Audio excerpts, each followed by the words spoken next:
Hi there, welcome to Floating in Dreams. Today we're going to be trying to find some dupes in my palette collection again.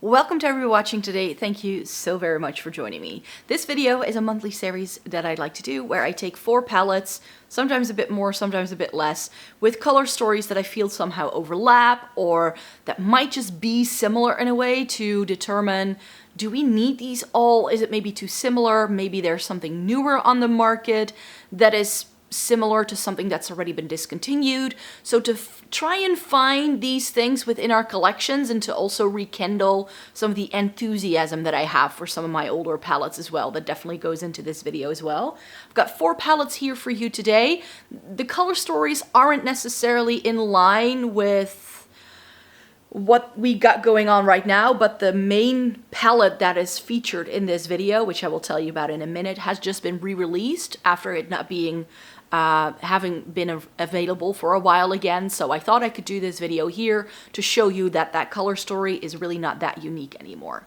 Before we get into the video though, I would like to point out that there are a couple of things that go into my channel that may just be very helpful for your understanding to know where I'm coming from. I have fair skin with a cool to neutral undertone, and this just really greatly influences how I feel about makeup and what goes into my reviews. I've also been a makeup reviewer for more than a decade, so that also means, you know, if I say something is a favorite, then you can bet on it that it's a favorite. My main focus is eyeshadow palettes, essence and Catrice, and getting the use out of my makeup. So if those are topics you're interested in, then maybe you could consider subscribing by clicking the button down below, and then you will be joining my Snow Angel family. Yes, which eyeshadow palettes am I going to be featuring? What is that palette that I'm talking about? The palette that was re-released yet again after, and I believe now they're saying it's really gonna be gone for good. It's the Melt Muerte. The Melt Muerte is a great palette. It easily goes into my top 10 all-time favorite palettes. However, this palette has been around for a while.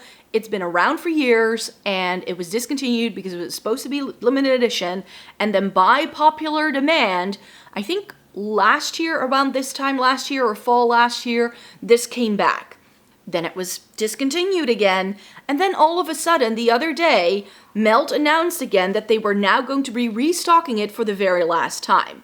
I'm not sure if there's still any stock available. It only seems to be available on Melt, the Melt official website, but that's why I wanted to do this video, to show you that Melt kind of dupes themselves, theory number 1, and theory number 2, that there are palettes on the market that will give you a similar vibe with some of these shades. It's not going to be an exact dupe for sure, but that this, if you missed out the first time, I think by now we can do better. That's just me. So let me tell you what we're going to be talking about. First, I'm going to tell you a little bit about how I feel about every single palette individually, and then we're going to go down to the floor and we're going to do a lot of comparative swatches to see how similar are these shades. Can we get a similar vibe from these, yes or no? I'm not trying to look for exact dupes. I don't find that very helpful, but maybe if you like this kind of thing that the Melt Muerte has to offer, that maybe you can look into some of these. Speaking of the Melt Muerte, I've mentioned this is one of my favorites, so yes, of course, it's a good palette. If you do still very much want this, I think it's the best, one of the best palettes that has come out ever. It's crazy unique in terms of its color story, especially for the time that it was released. The berry reds with the navy blues and like those turquoisey shades, and then it's one gold shimmer. It's just, it was really something else at the time, and I was going gaga for this one. I never got the Vita, which is the sister palette that was released at the same time, mainly for 2 reasons. I think that Melt palettes can be quite expensive. I think this is around 50-55 euros. And I didn't want to buy both, especially because Melt has had some formula issues in the past where the formula can be a bit unstable, pans that got rusty, especially when they first released their Gemini. So I've always been a little bit about Melt when it comes to their formula. Their formula can also be quite flaky when it comes to shimmers, and they just don't have a great track record of being very consistent. Depending on the palette you can get pretty different quality with very dusty mattes and shimmers that go all over the place. However, the palettes I have by them, I all love. I seem to have navigated my way into the realm of Melt well enough that I've been able to pick up the good ones. This is one of the good ones. It's got a lovely color story. The issue with Melt as well is that you only get 3 shimmers. Not that many shimmers, but we get some nice shimmers. We get that gold here, that navy, which is one of my all-time favorite shades, and that turquoise green. So is this a stunning palette? Yes. I think if you were to buy it today, you'd probably still love your purchase, but I think that we can do better, you could say. So depending on what you like, I've got 3 other options here that I feel can give you similar things to the Melt Muerte. Now the first thing, and this is just to show you that Melt can actually, pretty much they're duping themselves by now. The Melt line came with a limited edition collection a couple of years ago with Beetlejuice. I still have my box for it because I don't love the actual packaging. This is from their Beetlejuice collection. This is the Waiting Room palette. And one of the things that's very unique in the Muerte are the reds. But I like the reds in this palette a lot better. It also has some really stunning grays, which are lovely cool tones, whereas in the Muerte, the blues and the greens, the blues don't have a warm undertone, but those greens could be a bit more warm toned, and I feel the greens don't really go with the reds, so I feel that as a color story, this just goes together a little bit better, and I just wanted to see how similar these reds are to the red in the Muerte, because I do feel, as I already mentioned at the start of this video, my theory is that Melt is sort of as unique and exciting they were a couple of years ago. They have definitely sort of started duping themselves almost, and I've mentioned in the past how I feel that if you have a couple of Melt palettes, there's always a little bit of overlap of shades in palette A that go well with the shades in palette B, sort of creating a little bit of a carousel or a little train almost that connects. And I feel that the reds in this sort of pick up where the reds in the Muerte leave off. More Melt, and this is one you can still definitely get, is the Gemini 2. Now, hear me out. Is this going to be a 100% dupe? No, but it's like the warm tone version of the Muerte. That's just the way I feel. You get some like reddish berry shades in here as well. They're not as vibrant as the Muerte, and instead of murky blues, we get some murky greens in here, and then you just get those peachy shades at the top. So I think that in terms of like giving off a similar vibe, grungy and saturated colors that allow you to do like a red look or a really nice smoky look, because I use my Melt Muerte mostly for a navy smoky eye. That's the thing I like to do most with it. And I think that this Gemini 2 palette can be like its grungy sister, you could say. So I feel that this is almost a better companion to the Muerte than the Vida that came out, because that had some very random vibrant shades in there that I didn't understand, which is another reason why I didn't get that. The Vida was just also very warm toned and very bright, and it wasn't necessarily my cup of tea. However, the Melt Muerte color story just isn't that unique anymore, I feel, because Nomad released this year. And I've said in other videos that I bought this because it was giving me Melt Muerte vibes. It also has the life and death sort of already like in the packaging here. It's the Verona Amore e Morte eyeshadow palette. That's the full name of it.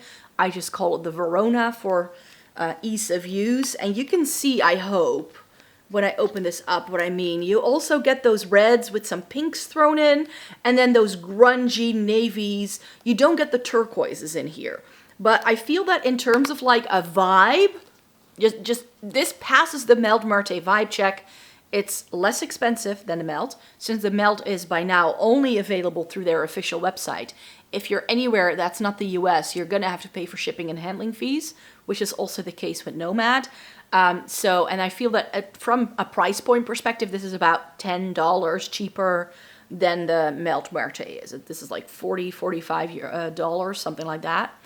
So a bit better priced, you get many more shades, which means we also get some more shimmers, but there's only a shimmer in every like little, is that a trio? Yeah, every trio has a shimmer as well.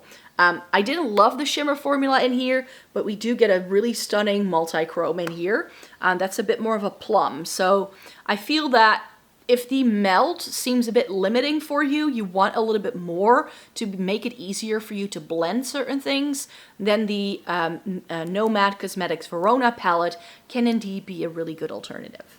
So let's get down to the floor and swatch out some of these shades. So welcome to the second part of the video where we're going to be doing the comparative swatches. So let me open these up. Okay, so I hope I blocked out all the mirrors so that those aren't too distracting, and then we can get to swatching. So as I mentioned in the video, I think the Melt Muerte and what these palettes have on offer is sort of where this ends, is where some of these other Melt palettes start.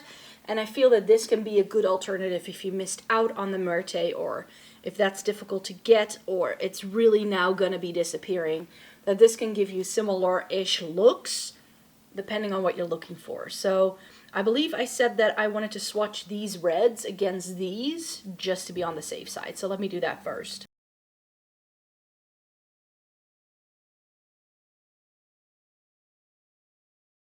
And then from the waiting room, I'm taking those three and just gonna swatch these here. So that red has a bit more shimmer. But that's pretty much the same. And that's like a lighter version, but they're similar enough, I feel. What do you guys think? So I feel here we get some more vibrancy in the Nomad, but I can take those as well. So this one, for instance, and this, and then maybe that purpley shade. Let me see if I swatch this here. So that's more vibrant than what the Muerte has to offer. That's more like this shade. And then that purpley tone. It's not, like the Nomad formula is more buildable than the Melt one is for sure. But that's definitely more plum.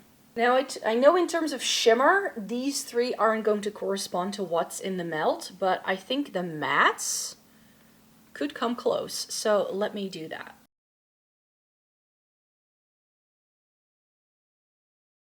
And those are the Nomad shades. That's very interesting because this navy from the Muerte looks green compared to that blue from the Nomad. So perhaps this is an even better navy matte now that I have this. And this is of course intended to be a black, but do you just see that on me it swatches more like a charcoal gray? Which is why I wanted to swatch it here. It's not fully matte. Do you see that it's got a hint of shine? And this one is more matte, but it also is a little bit lighter. And then we just have these two golds here as well, which I also would like to swatch. But I think the Nomad, ooh, is a little bit more sparkly, a little bit more interest, and this is more like a satin.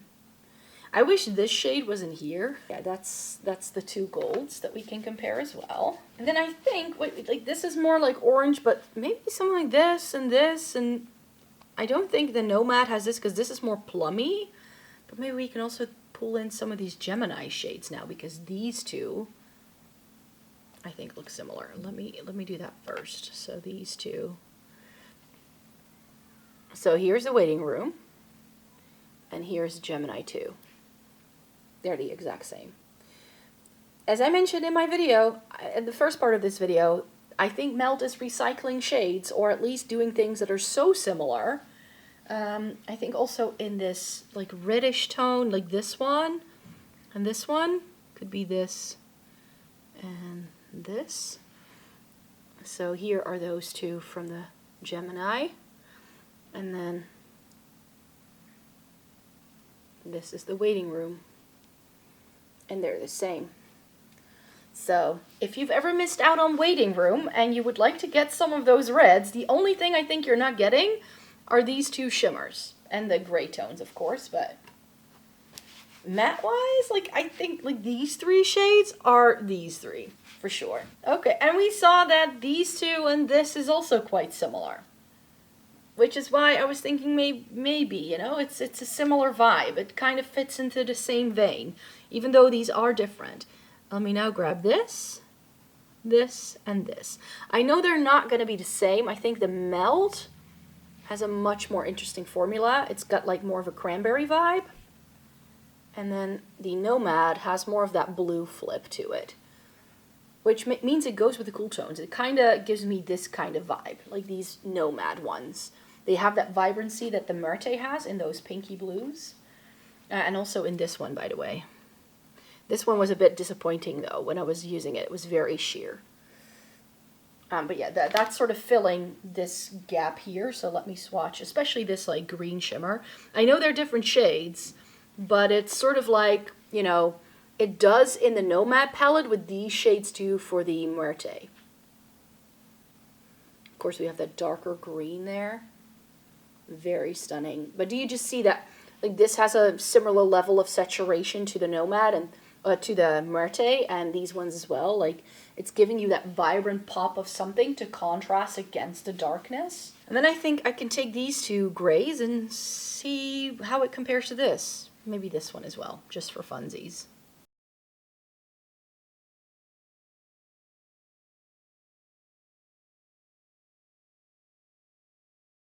And then I thought maybe this as well.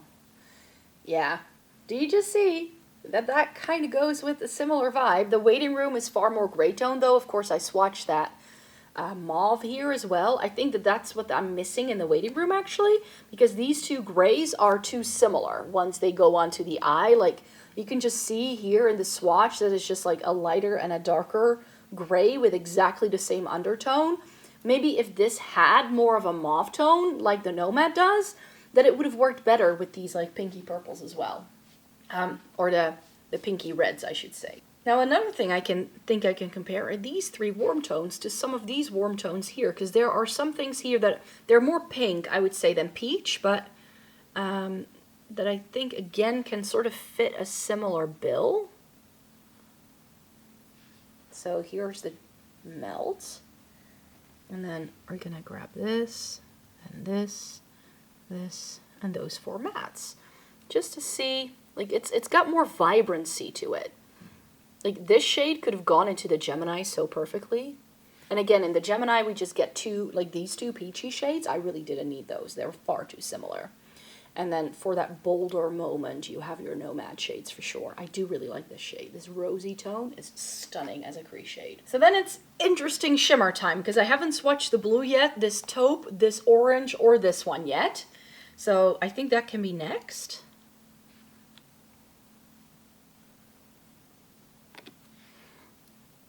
So this is one of my favorite all-time shimmers, such a good navy. This, I wish it was more taupe. It's too silvery, but it is a good one. It's got a really nice dimension to it. It's the reason why I keep this palette around. And then here's the Nomad, which I just didn't love this one. Feels a bit thick, a bit heavy, but what is the most interesting shade in a Nomad is this purpley number. I'm hoping I can do it justice with this swatch here. It was on my pinky finger. Hold on. Let me clean a finger so we can do a bit better here. Because if you build this up to intensity, also on the lid, like, it looks purple to you, I think. And then if you move your hand, it goes for like the gray. It's got like this gray undertone, and then it flashes gold when the light hits it. It's absolutely stunning, very subtle, but very pretty indeed. Like, this Nomad palette, even though because of those very vibrant mattes, it's never going to be my favorite. But for that bottom row alone, I'm going to keep it around. And now I also know that that navy matte is even better than the navy in the Muerte. I'm just calling it out here, you guys. And then I think we've pretty much swatched everything, save for the greens. So let me do the greens, because they're in a league of their own. Because we don't have anything that's this, like, brown, green, warm goodness. Like this. I just filmed my top green eyeshadows, and I should have put that shimmer in there, but these mattes are stunning too. Like, this is more brown than it is green on my skin tone, but I think it can work really well. Like, if I want to amp up the Mary Jane, these shades. If you want this and you want to pull, like, if you want to make the Gemini 1 more green toned, then this. So I definitely feel like those greens are what make the palette for me, and that's why I would keep it around. But yeah, I think it's safe to say that with the Gemini 2, Melt has definitely sort of duped itself with these 3 shades from the waiting room just being exactly the same, which I had kind of expected. Do I still love my Muerte? Is it still unique? Yes, I think it is, but I think we get the vibe here. I think the Nomad palette definitely passes the vibe check, especially if you combine these two together, I feel, because we get those gray tones in there. And is it a full-on exact 100% dupe? No, it's not, but that's not what we're aiming for here. If this is very hard to find, or you find it too expensive, or whatever it is, then the Nomad is going to be a great alternative, I think, indeed. This, of course, has been discontinued. This you can still get. So if you want the grungy tones, but with some more warmth, then I think the Gemini 2 can be a great alternative too. So, lots of options. Thank you so very much for watching. I really hope you enjoyed watching this video today. I will be back with a new video very, very soon. So stay tuned for more, and then I hope to see you in my next video. Have a great day, everybody. Bye-bye.